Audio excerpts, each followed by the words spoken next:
জন্য। অর্থনীতিতে কোনোই আমরা তার সাফল্যের পরিচয় দেখি। এত বড় মিথ্যা, এত বড় অসত্যের প্রলাপ কি করে একটা ব্যারিস্টার রুমিন ফারহান এটা বলতে পারলো আমার চিন্তার বাইরে। আমি একটি অর্থনীতির অধ্যাপক, আমি শুধু বলবো আজকে আমার বয়স 69 প্রায় 70-এর কাছাকাছি। আজকে আমার জীবন দশায় বোধ হওয়ার পর থেকে এই বাংলাদেশে যতগুলো সরকার এসছে, ওই আজকে ইউনিয়ন অর্থনীতির ক্ষেত্রে যে উদ্যোগগুলো নিয়েছে, কোন সরকারের পক্ষে ভারত বিরোধী হয়ে শক্ত স্ট্রং স্ট্যান্ডের উপর দাঁড়িয়ে ভারতকে বৃদ্ধাঙ্গুল দিয়ে দেখিয়ে দিচ্ছে যে ভারতের মতো বিরাট একটা প্রতিবেশী রাষ্ট্রের সাহায্য ছাড়া বাংলাদেশ স্বাধীন সার্বভৌম দেশ হিসাবে গড়ে উঠতে পারে যদি তার বৃহৎ শক্তি চায়না, বৃহৎ শক্তি তুরস্ক, ইন্দোনেশিয়া, মালয়েশিয়া, মুসলিম দেশগুলোর সাথে যদি শক্তিশালী সম্পর্ক গড়ে তুলতে পারে, তাহলে ভারত আমাদের জন্য কোনো ব্যাপারই না, বরং ভারত আমাদেরকে, আমরা ভারতকে চোখ রাখাতে পারবো। আজকে ইউনুসের অর্থনৈতিক যেভাবে সে তার যে হাসিনার একটা ধসে যাওয়া ভঙ্গুর একেবারে সর্বনাশ অর্থনীতির উপর ইউনুস এসে ক্ষমতা ধরে, সেইখান থেকে সে আসে IMF এর লোন শোধ করে, কাতারের তেলের টাকা শোধ করে, তার যে ভারত যেখানে তাকে বাংলাদেশকে ভারতে যাওয়ার রুগীদেরকে ভিসা বন্ধ করে দেয়, ইউনুস তার নিজস্ব বুদ্ধিমত্তা বিভিন্ন ইউরোপিয়ান কান্ট্রিজের সাথে তার ভিসা সেন্টারগুলো বাংলাদেশে করার উদ্যোগ নেয় এবং সে সফল হয়। তারপরে আমাদের যেখানে ভারত যেখানে আমাদের আমদানি রপ্তানি ক্ষেত্রে বাধা তৈরি করেছে, সেটাকেও ইউনুস কলা দেখিয়ে আমাদের কার্গো এয়ারপোর্টের জন্য সিলেট বিমানবন্দরকে আলাদাভাবে এটাকে উন্নয়ন করার জন্য, উন্নতি করার জন্য স্টেপ নিয়েছে, কাজ করছে এবং অতি শীঘ্রই সেটাও চালু হয়ে যাচ্ছে। আজকে যদি এই উদ্যোগগুলো আমাদের, তারপরে আমরা দেখতে পাচ্ছি লালমনিরহাটে আজকে বাংলাদেশের সামরিক একটা ঘাঁটি তৈরির জন্য ইউনুস উদ্যোগ দিয়েছে, তিস্তা ব্যারেজের জন্য।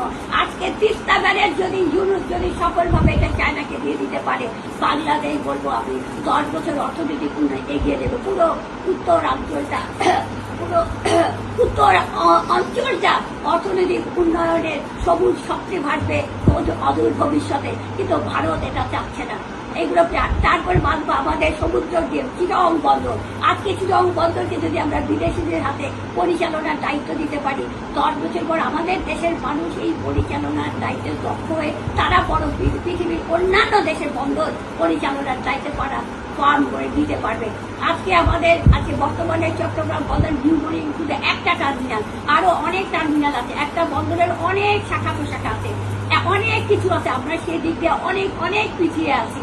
সেটা এখানে ডক্টর ইউনূস সরকার, এই সরকার আমাদের এই বন্দরের যত অব্যবস্থাপনা, দুর্নীতি করেছে, পলিটিক্যাল পার্টিগুলোদের ব্যবস্থাপনার দায়িত্ব নিয়ে সেখান থেকে যে সিন্ডিকেশন করেছিল, সেখানে যে বসে জোরে আঘাত করেছে, সেটা এখন রাজনৈতিক দলের মাথা ব্যথার কারণে দাঁড়িয়েছে। কিন্তু এটা আলটিমেটলি বাংলাদেশের মঙ্গল, বাংলাদেশের অর্থনৈতিক উন্নয়ন এক নতুন দিগন্ত উন্মোচন করবে, এটা কোনো সম্ভব। বাতমবাড়ি যে আমাদের আছে গভীর সমুদ্র বন্দর করতে চাচ্ছি ইউনূস সরকার, এটা অনেক বড় 5 বছর এই প্রকল্প শেষ হয়ে গেলে ওয়ার্ল্ডের মধ্যে আজকে বাংলাদেশের চাহিদা, বাংলাদেশের এক্সপোর্ট ইম্পোর্টের ক্ষেত্রে এই বাতমবাড়ি বন্দরের ভূমিকা একটা অতুলনীয় হবে, এতে কিছু বলার অপেক্ষা রাখে না।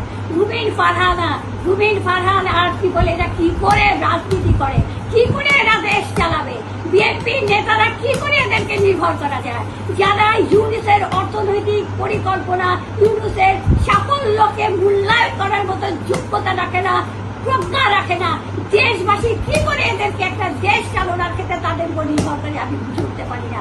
আমার অনুরোধ দেশবাসীর কাছে, আপনারা আর করেছেন, ক্ষমতায় ছিলেন, খালেদার নেতৃত্বে বয়স ভালো, এখন আর এই স্থূল বুদ্ধি নিয়ে, এই আপনার স্বল্প জ্ঞান নিয়ে বাংলাদেশের রাজনীতির হাল ধরার দুঃসাহস, স্পর্ধা, অধ্যত্ব দেখাবেন না। আল্লাহর বাস্তে বড় জোরে আপনাদের কাছে, রুমিন ফারহান তুমি সরে যাও রাজনীতি থেকে। তোমার মতো যারা আছে, আমির ফজলুল, সালাউদ্দিন, ফখরুল, বলো এদেরকে বলছি, আপনারা বাংলাদেশের 20 কোটি মানুষের স্বার্থে, মঙ্গলের দেশের স্বাধীনতার সার্বভৌমত্বের সাথে আপনারা রাজনীতি থেকে আল্লাহর কসম লাগে বিদায় হয়ে যান। 53 বছর আমরা খাবি খেয়েছি ভারতের রাজনীতির ক্ষেত্রে, সাংস্কৃতিক ক্ষেত্রে। ভারতের আধিপত্যের শিকারে পতিত সরকারের মাধ্যমে ভারত যা করেছে, এখন আপনারা ভারত আপনাদের ঘাড়ে সরে তাদের সেই স্বপ্নকে বাস্তবায়নের জন্য তারা তুলে ওয়াকারকে সাবধান করে দিচ্ছি। ওয়াকার, তোমার মুখোশ তুমি খুলে ফেলো, তোমার নেকাব তুমি সরাও। এই বাংলাদেশের 20 কোটি মানুষের সাথে বিশ্বাসঘাতকতা তুমি করো না। তুমি ভাবো নাই যে তুমি জুলাই বিপ্লবে তুমি যদি নেতৃত্ব না দিই, তুমি যদি কি বলে আর্মি যদি জুলাই বিপ্লবের সাথে সম্মতি না জানাতো, তাহলে রক্ত গঙ্গা বয়ে যেত, এই তোমার ধারণা। যদি সত্যি তুমি জুলাই বিপ্লবী শক্তিকে তুমি যদি সম্মান করতা, মর্যাদা দিতা, ওয়াকার সাহেব তুমি 621 জনকে পতিত সরকারের খুনি, গুমকারী, হত্যাকারী আওয়ামী এমপি সংসদকে আশ্রয় দিয়ে সেফ এক্সিট দিতে পারতা না।